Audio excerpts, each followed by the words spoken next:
Le peuple d'Israël, l'aimait de Romain, est venu accomplir une grande chose qui venait plus que libérer un petit peuple.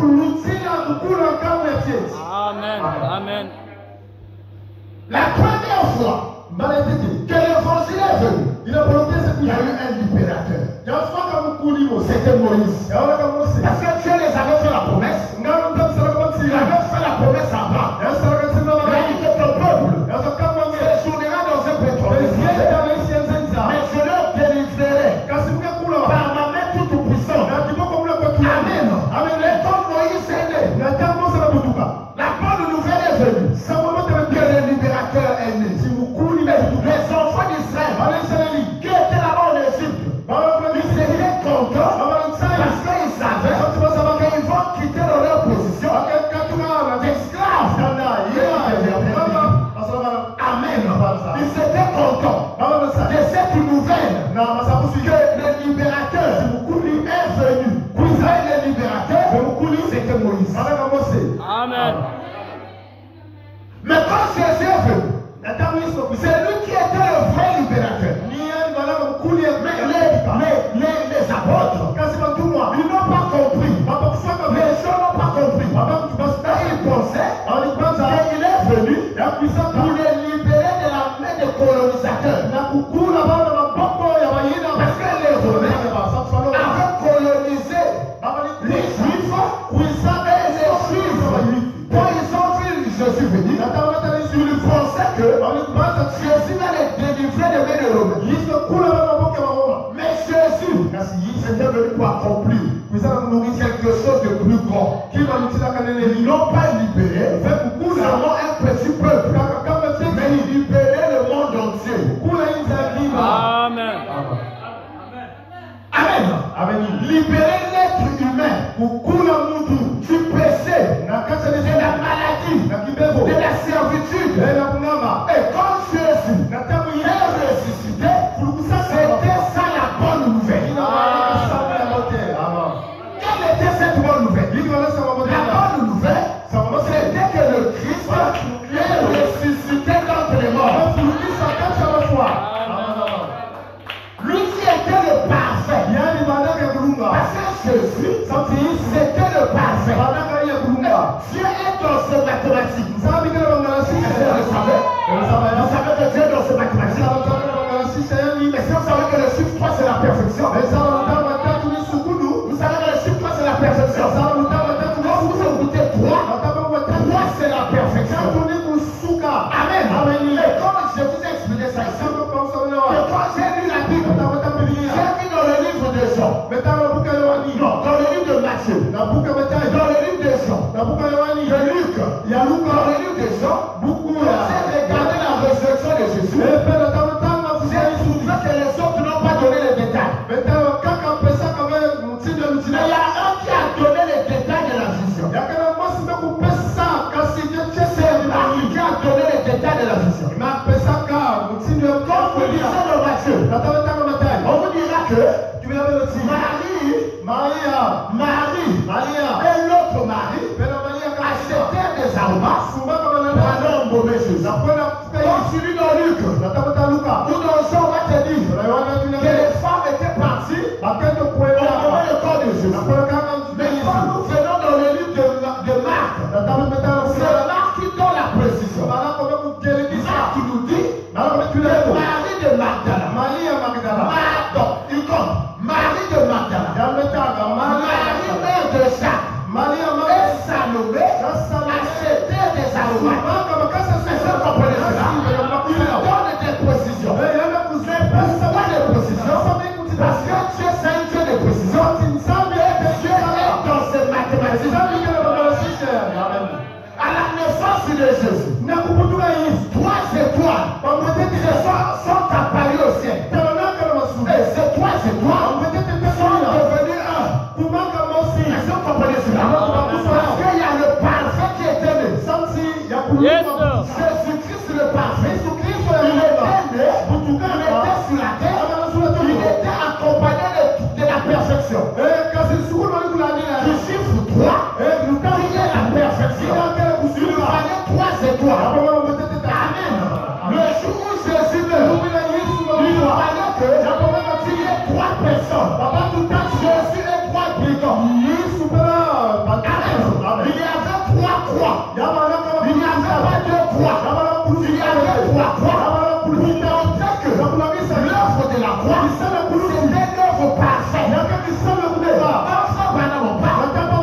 Sauver l'homme, sauver l'homme du péché, sauver l'homme de la maladie, sauver l'homme, alléluia, alléluia, l'homme qui était un esclave, aujourd'hui tu n'es plus un esclave. Amen. Jésus t'a sauvé pour que tu ne sois plus esclave. Mon frère, ma soeur, tu n'es plus esclave. Amen. C'est la bonne nouvelle que je suis venu t'annoncer. Quelle est cette bonne nouvelle? Que Jésus-Christ est ressuscité. Il n'est pas mort. Il est ressuscité. Et en vivant, il nous a aimés. En mourant, il nous a sauvés. En s'éveillant, il a porté le péché au loin. Pour le ressuscitant.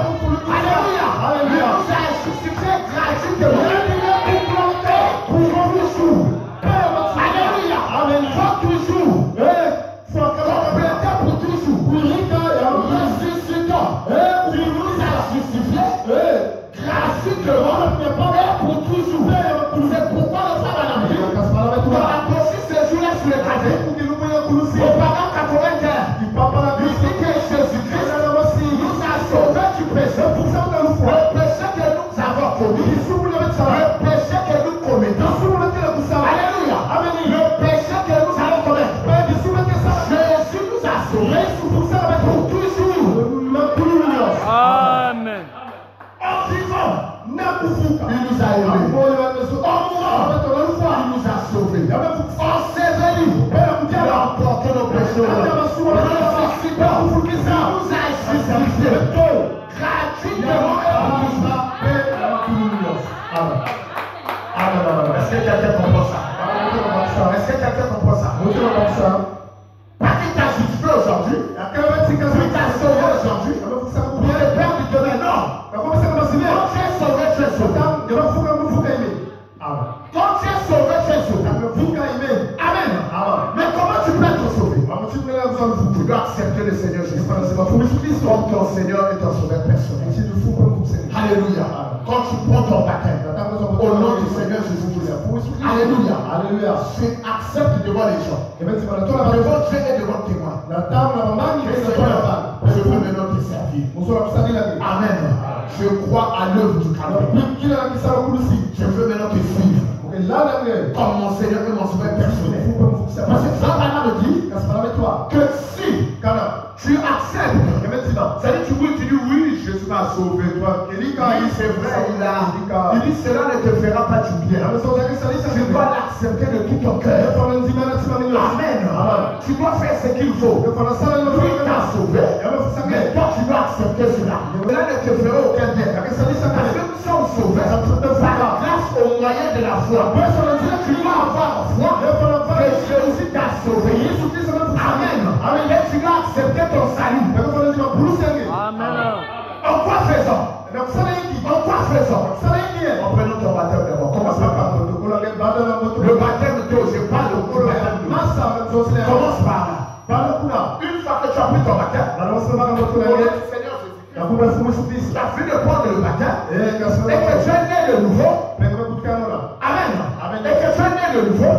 Cela ne veut pas dire que c'est fini. Non, c'est pas fini. Amen. Ce n'est pas fini. Mais le problème c'est quoi? C'est que tu dois le suivre. Amen. Il y a des gens qui ont pris le baptême. Il dit j'ai déjà pris le baptême. Ça dit que je suis sauvé. Je vais vous garder ma soeur à la maison. C'est fini. Ça, c'est Dieu mal compris. Jésus t'a sauvé. Amen. Jésus t'a sauvé. Et toi tu dois le suivre. Tu dois le servir. Le suivre comment? Jésus n'est pas un homme physique. Amen. Comme moi là, après moi je commence à mourir. Le suivre, on va commencer à suivre le pasteur. Quand le pasteur sort, je dois être derrière lui. Quand il va au travail, je dois être derrière lui. Non, Jésus m'a élevé. Jésus Il est le chemin.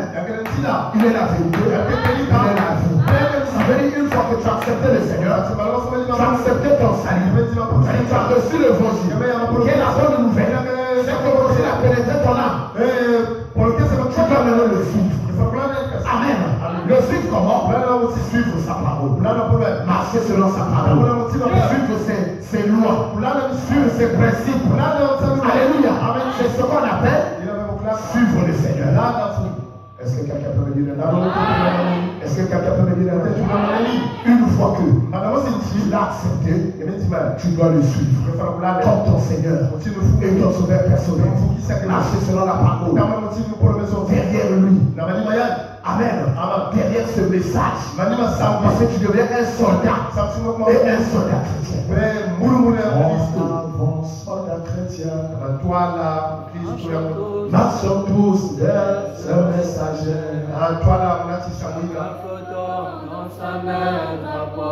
Vous écoutez? Amen. Car le sang de Jésus, c'est le message. Amen. Ça veut dire quand j'ai accepté le Seigneur, je veux le suivre. Être derrière son message. Être derrière son message. Amen. Avec le sang de Jésus-Christ. Dans le cœur. Et le sang de Jésus. Alléluia. Le sang de Jésus. On a lu ça tout à l'heure. Et le sang de Jésus. Amen. C'est le message. Amen. Tu dois être derrière le message. Tu dois suivre ce message. Écoutez. Alléluia. C'est ça même que j'avais lu ça. Il y a ainsi le sang de Christ. C'est l'évangile. C'est l'évangile. Cet évangile nous délivre du péché, de la loi, faisait seulement de nous des pécheurs. La loi disait vous êtes un pécheur. Mais le message est venu pour nous délivrer. Et le message, c'est le sang de Jésus. Quand tu appliques le message sur ta vie, tu as brûlé le sang dans ta vie. Est-ce que quelqu'un peut me dire amen? Dis-moi ton amen. Le sang de Jésus. C'est ça le message. Alléluia. Et tu dois appliquer le message dans ta vie en reconnaissant que Dieu m'a envoyé l'évangile qui est la bonne nouvelle, l'évangile de paix. Ça va amener l'apostole s'est levé du soleil. En parenthèse, la puissance du vision. Prêcher le 18 4 mois. 1965. Ce sont écoutés. Il n'est pas étonnant que l'évangile soit la bonne nouvelle. Le mot évangile signifie la bonne nouvelle. Quelle est cette bonne nouvelle? Si un homme est mort, pour nous, cela est une bonne nouvelle. Si Christ est né, c'est une bonne nouvelle. Mais jamais une nouvelle. Il n'y a jamais eu de bonne nouvelle semblable à cette nouvelle. C'est lui qui avait fait la promesse, a confirmé cette promesse. Et puis il est vivant au siècle des siècles. Il tient dans sa main les clés de la foi, de la mort et du séjour des morts. Toutes les ténèbres ont été dissipées. On n'a plus vu les ténèbres. Car le Fils est sorti du sépulcre. Il n'y a pas que. Il viendra que il se pourrait qu'il vienne. Il est déjà venu. L'évangile, la bonne nouvelle. Amen. Le Christ est venu. Il est mort, il est ressuscité. Amen. Il a envoyé le message. Le message, c'est Christ lui-même.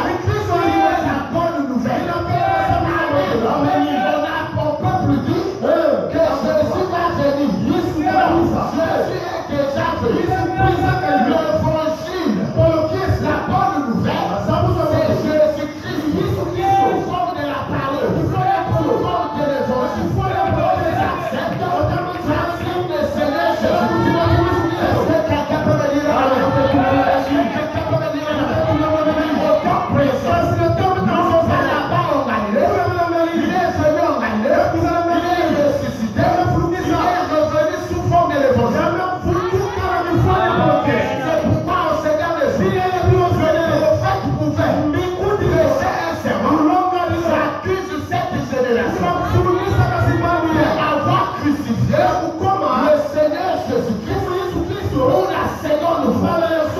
Alléluia. Quand tu n'acceptes pas le Jésus, Amen. Tu es en train de crucifier le Seigneur Jésus-Christ pour la seconde fois. Dans l'évangile, c'est le message.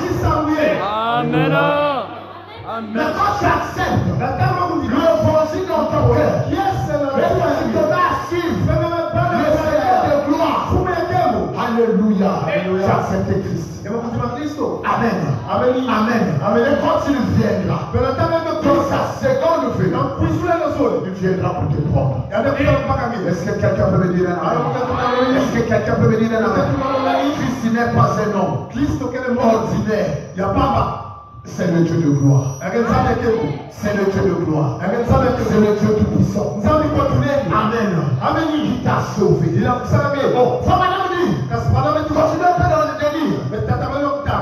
Continue un peu dans le délire. Faut maintenant dire dans le Dieu qui est sur miséricorde. Il dit qu'est-ce qui a causé ce changement? Qu'est-ce qui a fait que ton mort à un moment donné, nous soyons ensuite vivifiés. Amen. Vous comprenez? Est-ce que vous comprenez la lecture? Il dit qu'est-ce qui a fait? Il dit à un moment, nous étions morts, mais à un autre moment, on a été vivifiés. Amen. Dieu nous a donné encore la vie. Il continue. Qu'est-ce qui a causé ce changement? Qu'est-ce qui a fait que ton mort, à un moment donné, nous sommes ensuite vivifiés? Vivifier, ça veut dire renaître la vie. Il y a eu un changement de la mort à la vie. Il n'y a rien qui puisse arriver à une personne qui soit aussi glorieux que le fait de passer de la mort à la vie. Qu'est-ce qui peut être plus glorieux? Amen. Que tu étais mort et on te ressuscite. Alors je plus que ça. Est-ce que l'argent est plus que ça? Est-ce que les enfants est plus que ça? Parce qu'aujourd'hui, ça me trouve bien. Dans 5 minutes, tu vas mourir. Tu es là à Koli. On te donne une caisse d'argent.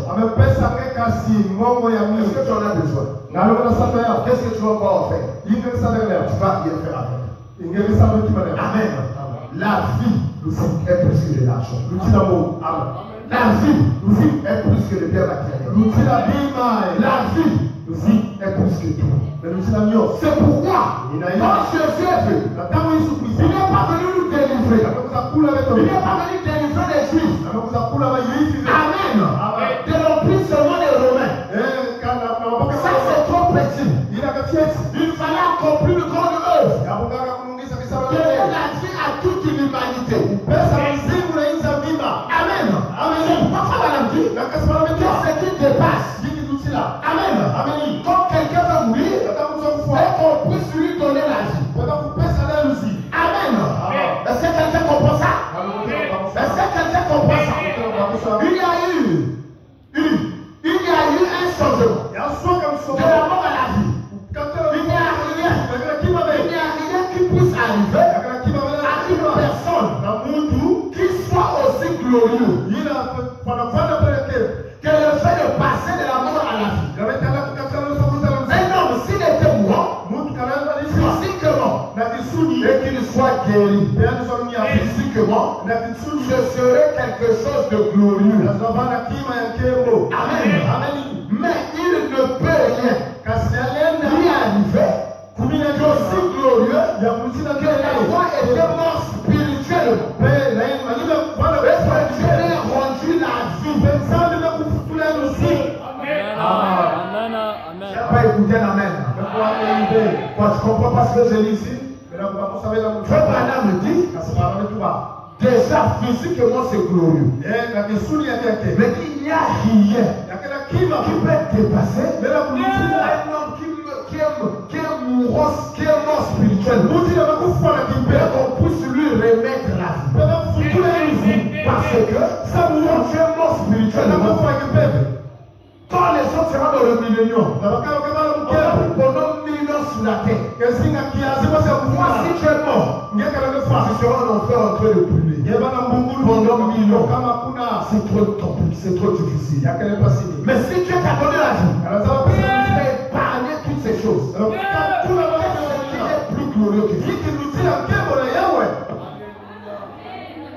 Qu'est-ce qui est plus glorieux que ça? Qu'est-ce qui est plus glorieux que ça? Rien n'est plus glorieux que ça.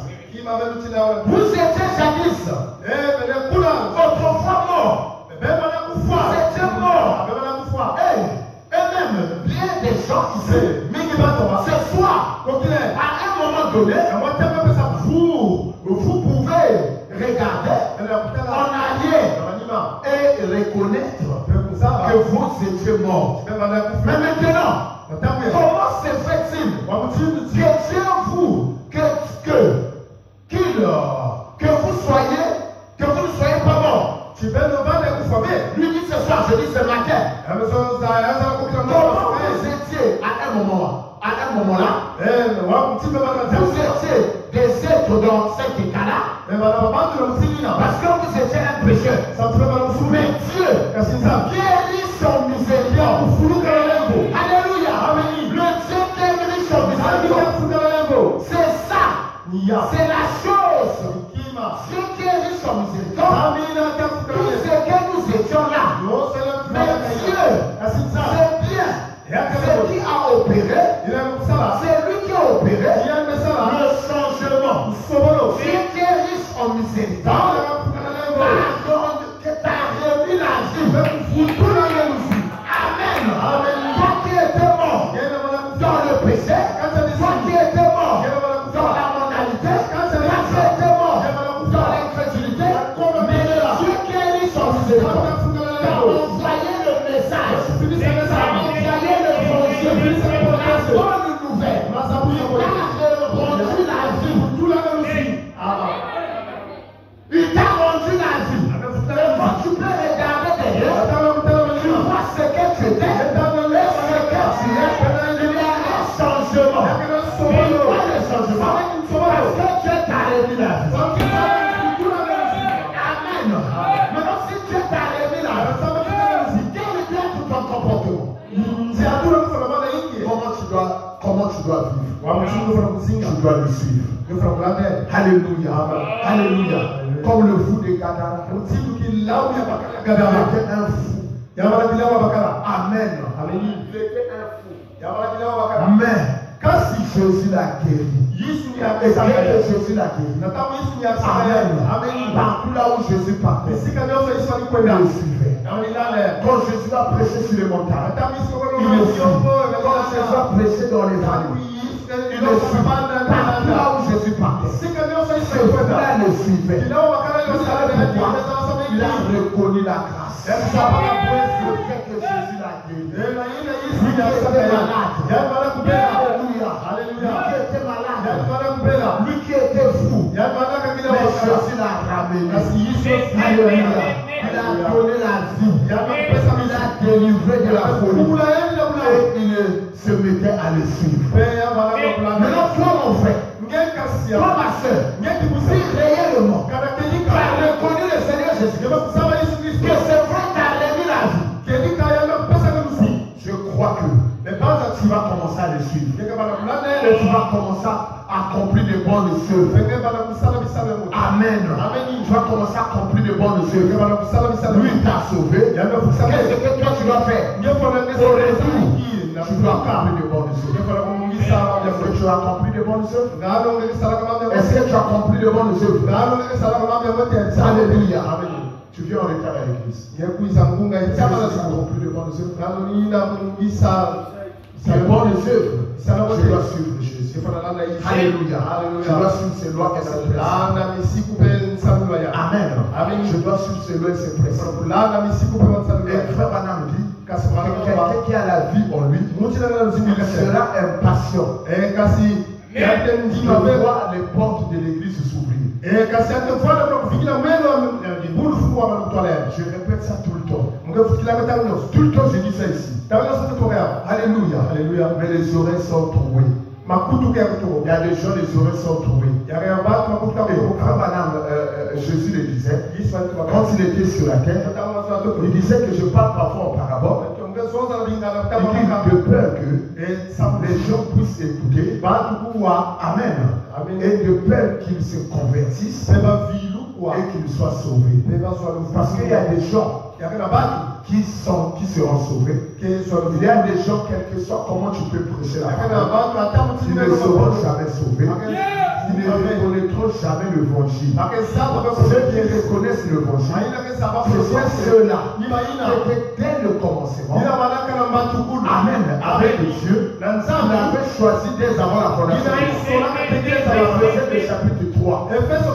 Béni soit Dieu le Père, de notre Seigneur Jésus-Christ, qui nous a connus dès avant la fondation. En lui, nous avons été sauvés dès avant la fondation. Si tu as été sauvé dès avant la fondation du monde, une fois que la parole est prêchée, l'évangile va sonner dans ton cœur. Et tu vas changer ta manière de faire. Tu vas changer ta manière de vivre. Amen. Tu as reçu l'évangile. Il n'y a personne qui peut écouter l'évangile. Amen. Et qui reçoit l'évangile dans son cœur. Qui doit rester le même. Amen. Amen. Le poète a dit que personne ne peut passer près de la croix et rester le même. Quelque chose va se passer dans son cœur. Personne ne peut écouter l'évangile. Amen. Et l'évangile pénétrer son âme et rester le même. Quelque chose va se passer dans son cœur. Sauvé, quand tu as reçu l'évangile, tu seras impatient de voir les portes de l'église s'ouvrir. Pas l'impatient de faire le travail ménager. Qu'est-ce qui t'a mené? Qu'est-ce qui t'a mené sur l'état? Je faisais des travaux ménagers. On se voit. On t'attend. Le souffle. On doit le faire normal. Alléluia. Amen. Notre soeur, la jeune soeur belle. Qui pousse elle est arrivée ici avant 8 heures. C'est que je te mette à le suivre. Se mettre à le suivre. C'est l'accompli du bon Dieu. Amen. Amen. Accompli du bon Dieu. Marcher dans l'amour. Marcher dans l'amour. Non pas dans la haine. Mais quand tu as reçu l'évangile, tu vas plus vivre pour toi-même. Même quand quelqu'un t'a injurié, amen, tu ne vas rien faire. Tu vas passer ton chemin. Parce que tu vas vivre même pour la personne qui t'a injurié. Alléluia. Jésus-Christ ne faisait pas pour lui-même. Mais sa vie, c'était pour les autres. Il pouvait bien se marier, mais il a refusé de se marier pour faire la volonté de son Père. Amen. Amen. Il pouvait bien faire tout ce qu'il pouvait faire. Lui aussi faire un peu comme les autres. Parce qu'il était aussi non. Il était 100% homme. Il était 100% Dieu. Mais qu'est-ce qu'il faisait? Il ne faisait que vivre pour les autres. Il est parti, il avait même les pieds de ses disciples. Alléluia. Il a multiplié les pains. Il a prié pour les malades. Les malades ont reçu la guérison. Tout ce qu'il faisait, c'était pour les autres. Si on a reçu l'évangile, cet évangile de paix, alors nous devons suivre le Seigneur. Comment on doit le suivre? C'est de vivre pour lui. Car la vie éternelle, c'est de vivre pour les autres. Est-ce que quelqu'un peut comprendre ce que j'ai dit? Est-ce que quelqu'un comprend ce que j'ai dit? Alléluia. L'évangile, c'est la bonne nouvelle. L'évangile, c'est la bonne nouvelle. Et ce matin, que l'évangile pénètre ton âme. Ce matin, que l'évangile pénètre ton âme. Ce matin, que l'évangile pénètre ton âme. Alléluia. Alléluia. Jésus t'a sauvé. Mais tu dois accepter cela. Tu dois accepter ton salut. Tu es sauvé.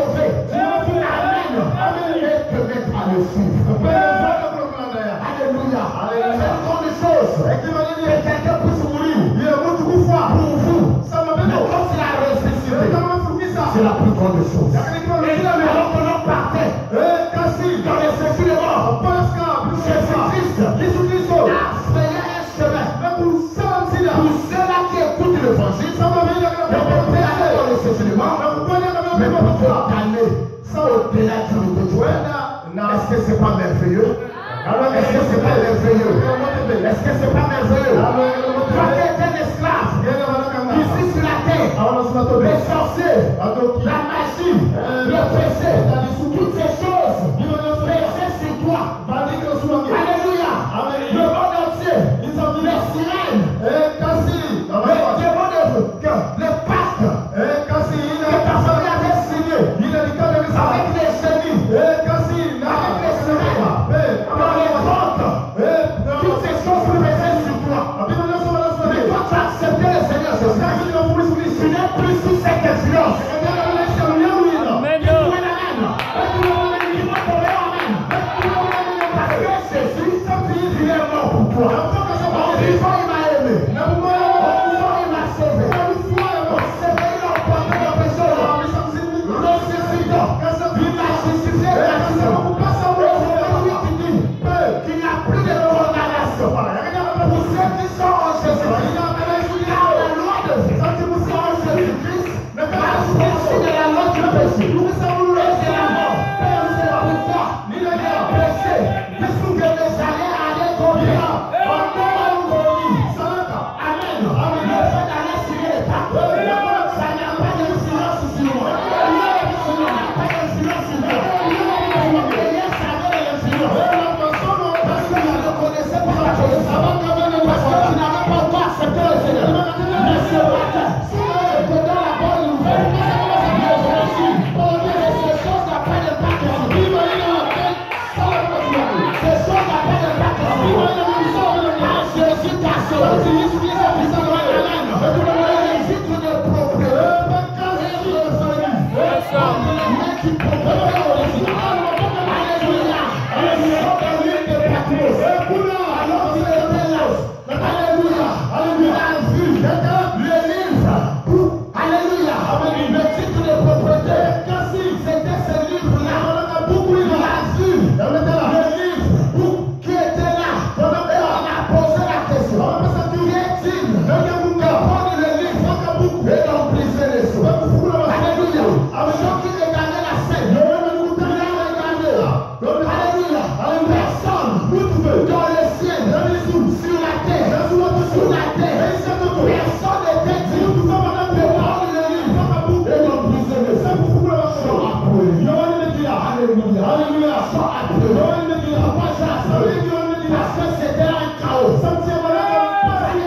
Alléluia.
Le bonheur et la grâce m'accompagneront tous les jours de ma vie. Le bonheur et la grâce m'accompagneront tous les jours de ma vie. Oh, que le bonheur et la grâce que le bonheur et la grâce et j'habiterai dans la maison de l'Éternel pour le restant de ma vie. Que le Seigneur bénisse. Dieu notre Père céleste, Dieu tout-puissant. Toi le Seigneur des Seigneurs. Toi le Dieu qui est riche en miséricorde. Père bien-aimé, alors que l'homme était perdu, Seigneur voué à l'échec, et on en fait Seigneur. Mais Père bien-aimé, toi par ta grâce, par ton amour Seigneur, tu es rentré dans ton atelier et tu as fait le plan de la rédemption. Père bien-aimé, tu as envoyé ton fils unique qui est venu mourir pour nous Seigneur. Et c'est cela la bonne nouvelle. Seigneur, la bonne nouvelle, c'est que toi le Christ, tu es ressuscité des morts. Et Seigneur, en vivant, tu nous as aimés. En mourant, tu nous as sauvés. En sérénité, tu as porté nos péchés. Seigneur, dans la mer d'oubli, Seigneur, ressuscitant, tu nous as justifiés gratuitement. Et revenant, tu viendras nous prendre. Seigneur, quelle joie et quelle paix dans nos cœurs. Père bien-aimé, Seigneur de gloire, ce matin ta parole a été prêchée. L'évangile, la bonne nouvelle. Ainsi, je te prie, oh Dieu, que cet évangile puisse pénétrer dans le cœur. Et que Dieu Tout-Puissant, l'évangile qui est accompagné de la puissance de transformation, que cela puisse transformer la vie de ton fils, que cela puisse transformer la vie de ta vie, et que Père bien-aimé, que personne, Seigneur, des gens qui sont rentrés dans cette église, que personne ne puisse sortir le même, mais quelque chose puisse se passer ce matin. Car Seigneur, le poète peut le dire, que personne n'est déjà passé près de la croix, mais reste le même. Quelque chose doit se passer dans son cœur. Merci ce matin. Est-ce que c'est quelque chose qui se passer dans chaque cœur ce matin, au nom de Jésus-Christ, et que Père bien-aimé, Seigneur de gloire, que là où il y avait la mort, Seigneur, que la vie s'installe, que là où il y avait le doute, que la foi s'installe, que là où il y avait la maladie, que la force de santé s'installe, que là où il paix, rentrer dans le foutement, Seigneur, que la délivrance s'installe, Père bien-aimé, Seigneur de gloire, que là où il y avait une vie sale, que une vie pure s'installe, que là où il y avait l'échec, Seigneur, que la victoire s'installe, et qu'à partir de ce matin, Seigneur, que tes enfants soient victorieux, car Père, nous ne combattons pas pour la victoire, mais nous sommes déjà dans la victoire, et cette victoire soit réelle, soit visible, soit palpable, au nom de Jésus-Christ, Père, accorde cela, que là où il n'y avait pas de l'avenir, il y a de l'avenir ce matin, au nom de Jésus-Christ, parce que je connais le projet que j'ai formé pour vous, des projets de paix et non de malheur, ainsi que des projets de paix, des projets de bénédiction, des projets de réussite. Seigneur, puisse accompagner tes enfants.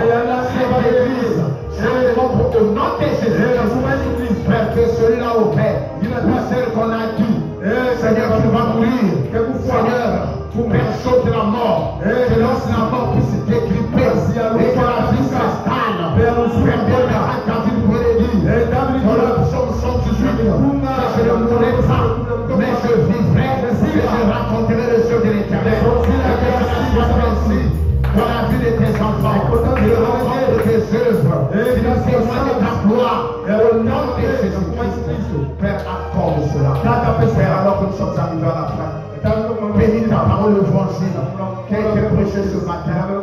Seigneur, que cela pénètre chaque cœur, et que le fruit de l'évangile soit visible et palpable dans la vie de chacun. Père, accorde cela. Bénis donc notre retour à la maison.